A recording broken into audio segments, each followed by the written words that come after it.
अपने घर में बैठ के और अपने ही पति के घर में आग लगाओ।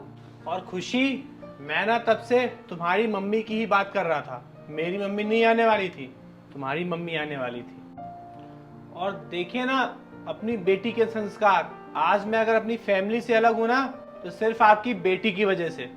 देखा मम्मी जी, ये आप लोग को कितनी इज्जत देती है। देखा मम्मी जी, जब इसे पता चला मेरी माँ आ रही है तो इसकी टोन क्या थी, और जब इसने आपको देखा तो इसकी तो टोन ही बदल गई। दामाद जी, मैं क्या बोलूं आपसे, मुझे तो आपसे नजर मिलाने में शर्म आ रही है।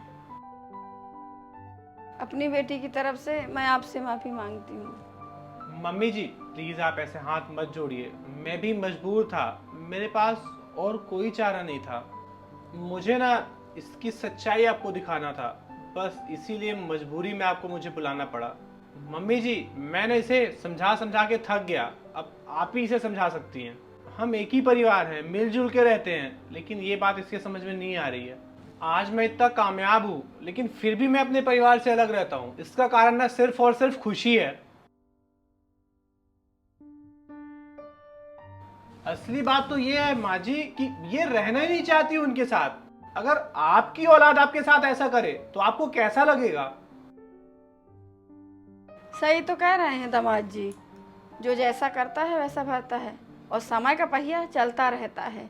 आज जो तुम उनके मम्मी पापा के साथ जो कर रही हो, वही कल तुम्हारे माँ बाप के साथ भी हो सकता है। तुम्हारे भैया भाभी कल को मुझे घर से बाहर निकाल दे, दर दर की ठोकरें खाने पड़ेंगी, भीख मांगना पड़ेगा, तो तुम्हें कैसा लगेगा?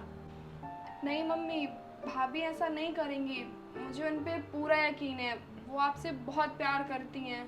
मतलब तुम नहीं प्यार करती दामाद जी की माँ से? वो तुम्हारी माँ नहीं है। एक बात बताओ बेटा, एक बहू बेटी जब बनती है जब अपने माँ बाप जैसे अपने सास ससुर को प्यार करे। तुम अगर उन्हें प्यार दोगी, इज्जत करोगी, सम्मान करोगी, तो वो भी तुम्हें दोनों हाथों से गले लगाएंगे। सॉरी हिमांशु, ऐसा कभी नहीं करूँगी। तुम्हारे मम्मी पापा को अपने मम्मी पापा की तरह मानूंगी।